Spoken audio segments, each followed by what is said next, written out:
Bones are important. Bones hold us upright. Today we will join Barbara O'Neill in focusing on an increasingly important topic as we age: bone health. If you are feeling concerned about weak bones, fearful of fracture risks, or are looking for the best ways to support your skeletal system, then this is definitely the place for you. We all know that osteoporosis and declining bone density are significant issues as we get older. In today's discussion, you will learn simple, effective, and easily applicable ways to protect and strengthen your bones without necessarily relying on medication. By understanding the factors affecting bone health and making small but meaningful changes, you can actively minimize risks and enhance your vitality. We will be sharing practical tips from nutrition and exercise to lifestyle changes that you can implement right away. Join me in this exciting and rewarding journey to improve your bone health in a sustainable and natural way. Together, we will empower ourselves to live happier, healthier, and more resilient lives every day. Bones are important. Bones hold us upright. The skull protects the most important organ in the body and yet the most delicate organ in the body, which is the brain. The only exposed bone in the whole body are teeth. Dentists make a fortune because so many people, their teeth are breaking down. I don't know whether you are familiar with the work of Dr. Weston Price. He's a dentist who in the 30s, he went all around the islands photographing people's teeth. Perfect teeth, perfect alignment. And then in some countries, only 10 years later, some of these islands, white man had come in with the devitalized food and he took more photographs. In fact, his whole book is just about photographs. And there the teeth started to be cramped because the people weren't getting the nutrition. So our bones need nutrition. Unfortunately, today there's a condition called osteoporosis, which is bones, they're breaking up far too young. You see, our bones should be strong till the day we die. So what I'd like to look at in this presentation on osteoporosis is what causes the deterioration of our bones and how we can strengthen our bones. There is a misconception today that bones are made of calcium, but bones are not made of calcium. Bones are made of a mineral balance. You see, calcium is called the king, and this is where the problem arises. I think this is where the misconception about calcium has happened. It's called the king because when calcium gets into the cell, all the other minerals piggyback on the back of calcium. So yes, he does deserve the title of king. But bones are not made of calcium. Bones are made of 12 minerals and 64 trace minerals. Let me show you. So the minerals that bones are made up of are boron and calcium. There certainly is some calcium in there, chromium and iron, and magnesium, and manganese, and selenium, and sulfur, and silica, potassium, phosphorus, and zinc. That's what bones are made of, and 64 trace minerals. So the million-dollar question is, where do we find such a thing? In his book, The Calcium Lie, Dr. Robert Thompson gives a very good illustration of this. He says, this is his view, he says the clearest indication of a creator God is seawater. He said, you think about it, the rain comes down, it washes into the rivers. On my morning walk this morning, I was going by a fast river, and we've had a lot of rain here in Vancouver. And the water was a milky colour. You know what the milk is? It's minerals. Minerals that have been washed down from the heavy rains. And by the time the waterways get to the sea, it's a very salty taste because of the minerals. You see, in seawater, there are approximately 92 minerals.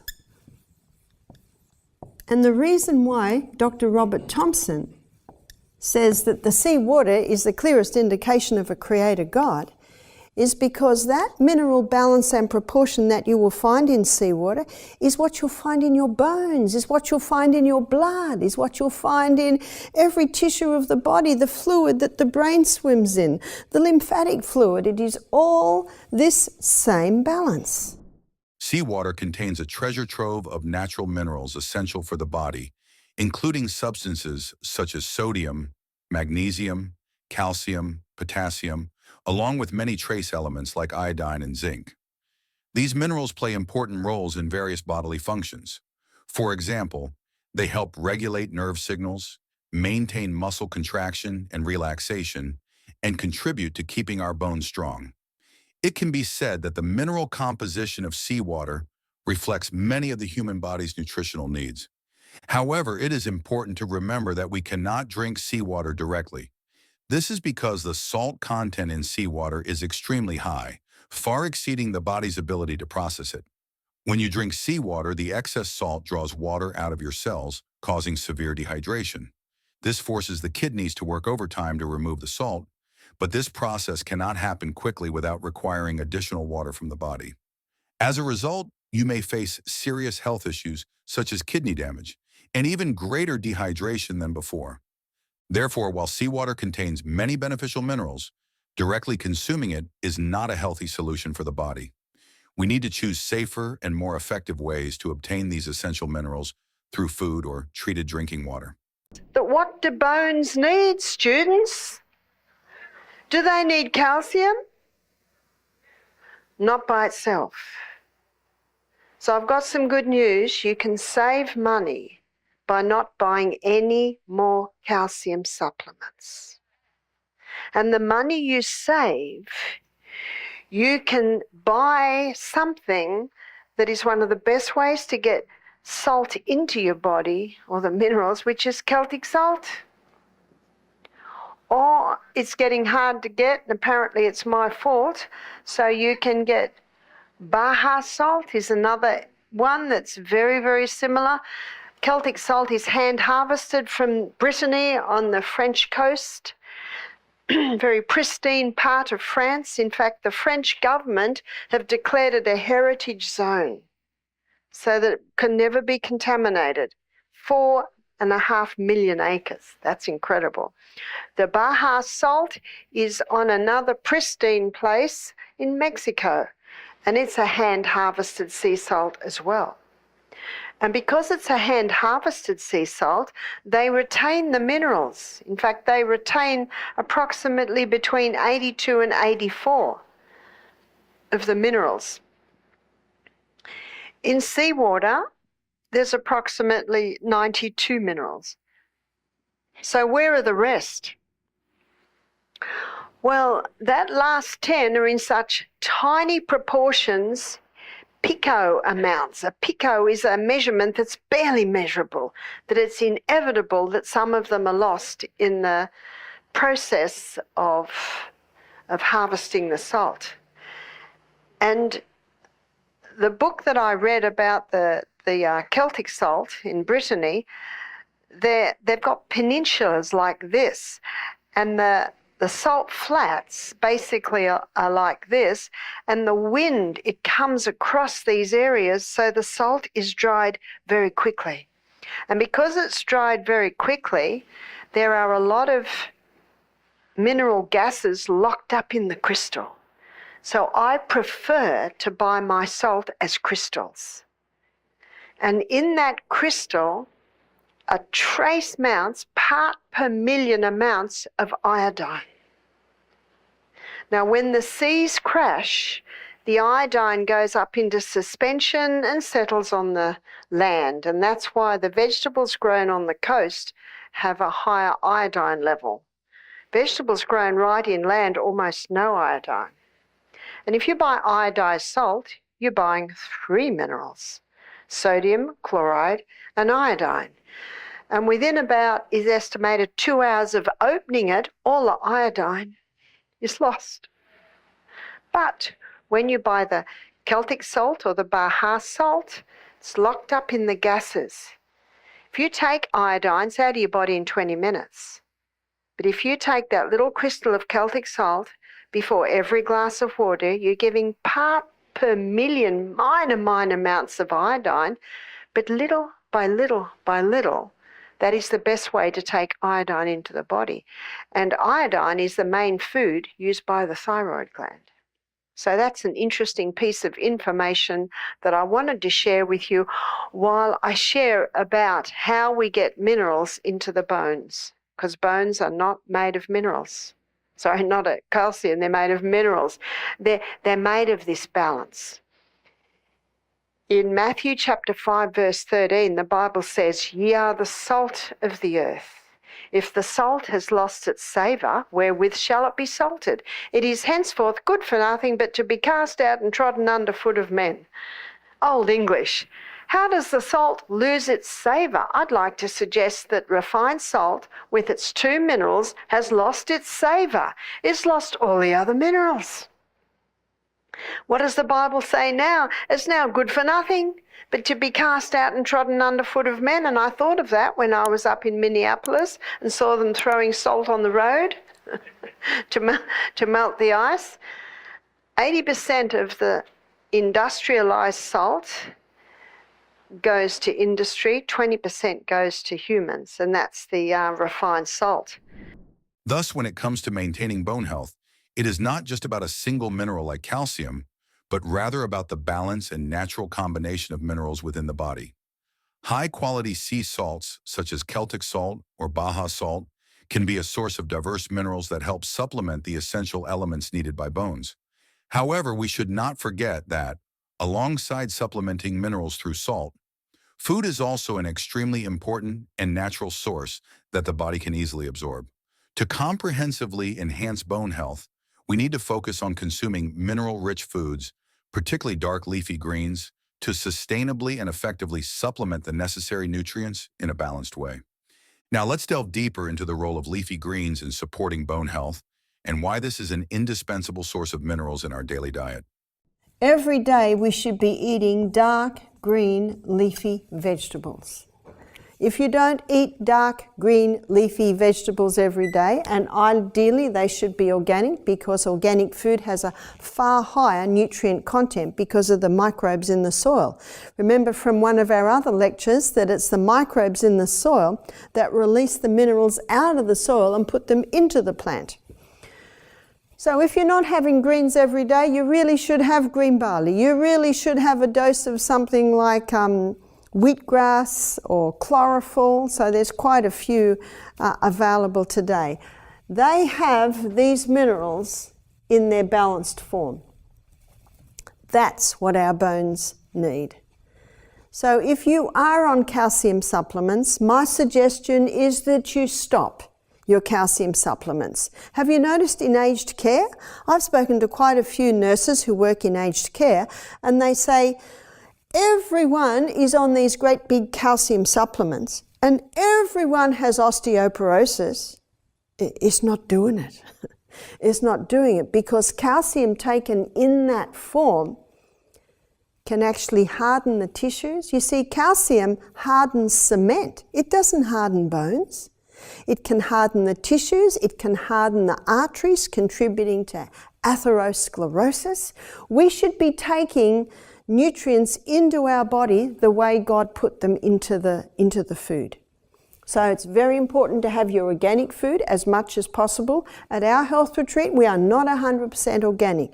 It's very difficult to be 100% organic, but we do the best we can. We have a large garden and we have a lot of greens in our garden. So let me define the greens that are very high in these minerals. So you've got spinach and silver beet. Now you have something we don't have in Australia, collard greens. They're also very, very high. And remember, when you cook them, you do not lose your minerals. The only way you could lose your minerals if you were to cook the vegetables and then throw the water away.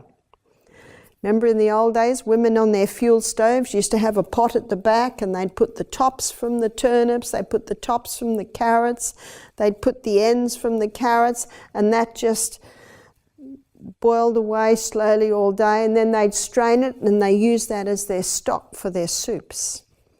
You see, when a soup or a a dish has a lot of minerals, that's high flavour.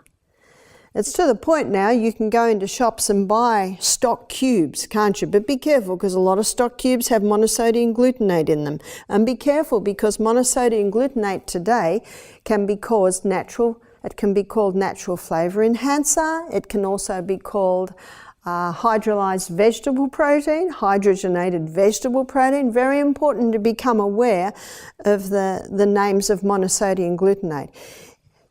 Monosodium glutamate is a neurotoxin. It's also called an excitotoxin. It causes brain cells to overfire, and when they overfire, they deteriorate and die. So you don't want to go anywhere near those. So your organic food, your vegetables are the highest minerals, and of your vegetables, the highest is your greens. So we should be having dark green leafy vegetables every day. With my children, I used to always serve them the salad first. I didn't bring the potatoes on the table, I didn't bring the lentils on the table, I didn't bring the bread on the table. All that stayed in the kitchen until the salad was eaten. Salad is an excellent choice for providing essential nutrients for bone health, especially when it includes leafy greens such as spinach, kale, and arugula. These vegetables are rich in calcium and vitamin K, two key components for building and maintaining strong bones. Calcium acts as a fundamental building block for bones, while vitamin K activates proteins needed for bone regeneration and helps reduce calcium loss. Additionally, adding ingredients like seeds, nuts, and fruits to your salad will provide additional nutrients such as magnesium, potassium, and vitamin C, which help enhance bone density and prevent osteoporosis. By maintaining a habit of eating diverse and nutrient-rich salads, you can significantly contribute to bone health and naturally reduce the risk of bone-related issues. One of the problems with bones today is people are taking things that are leaching these minerals out. One is caffeine. Caffeine has a very acid effect on the body. And what happens when acid-forming foods are taken into the body? Let's make a list of the acid-forming foods. So we're going to make a no here. These things should not go into the body. So caffeine and meat, whether it be white or red, dairy products. The only dairy product that probably is on a acid-alkaline scale of neutral would be raw milk from an organic cow. But myself, I'm a fifth-generation Australian Scottish descent. I can't handle the cow's milk very well. I acknowledge that there are some people who've got dairy in their heritage who can handle it. The problem is, if you give the cow's milk that's in the shop to a newborn baby calf, that calf will die. So there's a big difference between raw and not raw. So your dairy products have an acid effect. Also, the hybridized wheat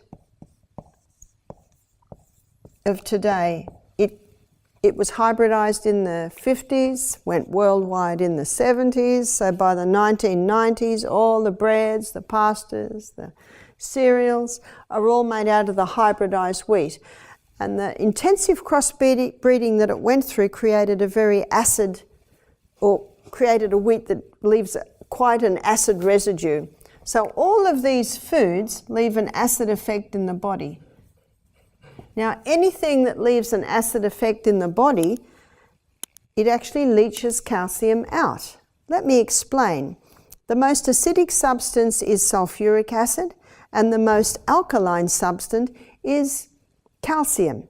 And when a person is having high caffeine, meat, dairy products, another couple are alcohol and tobacco. So when a person is taking all of these things in, it creates a very acid condition in the blood. Now, if that acid condition goes too low, you see, our blood should be between 7.35 and 7.4. Now, if it drops down to 7.22, that person will go into a coma and die of acidosis. With the understanding that excess acidity from food can negatively affect bone health, minimizing acid-forming foods and balancing the body with alkaline foods is essential. However, it is not only diet that matters. Lifestyle habits also play a major role in maintaining bone health. Alongside balancing minerals, proper physical activity can strengthen and increase bone density, protecting them from weakening. In fact, exercise is one of the most effective ways to promote bone regeneration, making bones stronger. This brings us to a particular form of exercise that can have a positive impact on the skeletal system. Training with a rebounder or trampoline. But the bones need rest. They need to be fully rested and revived every night. And a lot of bones aren't getting that. And the best exercise for strengthening the bones is rebounding. Strength comes by exercise. There's no other way. We know that about muscles, and we often only refer to muscles, but bones are also strengthened by exercise. And the bone strengthening exercise that is more effective than any other is rebounding. That's why best exercise for kids, get a trampoline. And if they've got a spare moment, where are they? On the trampoline. I've come to the conclusions people get old because they stop jumping. When you exercise, your body increases its capacity to produce red and white blood cells to meet the rising oxygen demands caused by physical activity. This happens because movement prompts the body to require more oxygen, thereby stimulating the production of more red blood cells to ensure oxygen is transported throughout all organs. Exercise also promotes blood circulation, directly benefiting bone marrow, the site where blood cells are created. Additionally, regular physical activity strengthens the immune system by increasing the number of white blood cells, helping the body fight off disease-causing agents more effectively. Moreover, exercise influences hormones to promote the production of red blood cells. Therefore, maintaining a consistent exercise routine is an effective way to ensure balance in the health of these vital cells in the body. In recess, all school children had to have a little bottle of milk. I hated it. It used to make me feel ill. I know now that I have an intolerance to dairy. And why did they give it to the school children? To strengthen their bones. But it's actually a fallacy.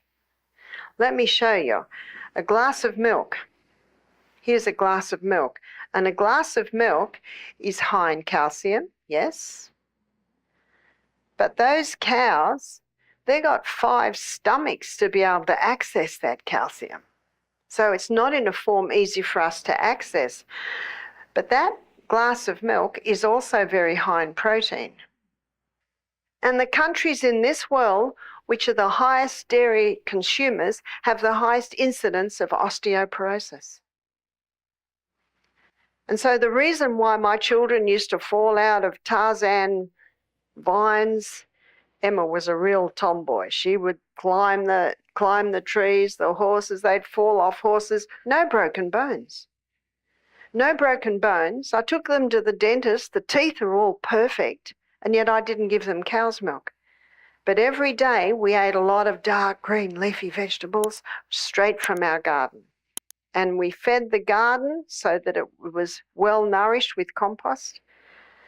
And the countries in this world with the strongest bones, let's have a look at the Hunzas in the Himalayan mountains. They don't have hospitals, they don't have doctors, they don't have nurses, they don't even have jails. And they eat food in its natural state. They eat a lot of greens, they have a little bit of sheep yogurt, and they have meat maybe 3 times a year on festive occasions, but their bones are strong. And this is where the game polo came from, is from the Hunzas. So sometimes the over 50s pay the under 50s, and sometimes the over 50s win. Sometimes they fall off horses, but the bones are so strong that if there is a little bit of a crack, it heals very quickly. So it's not from cow's milk, it's actually a misconception, as I just showed you.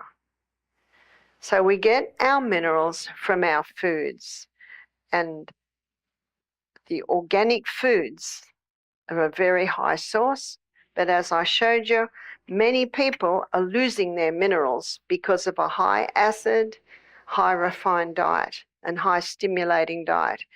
Number 7 is use of water. Doesn't seem like our bones need water, but they do, because the blood feeds the bones and blood needs water. Your bones are not solely dependent on minerals. They also require water, which makes up about 31% of their composition. Water not only helps maintain bone structure, but also plays a vital role in transporting essential nutrients, such as calcium and magnesium, to bone tissues. When the body is dehydrated, the supply of these crucial nutrients can be disrupted, potentially weakening bone health. Furthermore, water keeps the cartilage in joints flexible and strong, protecting bones from wear and tear as well as injury. Therefore, drinking sufficient water daily is a key factor in maintaining long-term bone health. Thank you for joining this journey to explore important factors for bone health today. From the role of natural salts, organic foods, leafy greens, to the importance of water and regular physical activity, it is clear that a balanced lifestyle brings numerous benefits to your bones. I hope you can apply this knowledge in your daily life to improve your strength and overall health. If you have any questions or wish to share your own story, please do not hesitate to reach out. Wishing you strength and health on your wellness journey.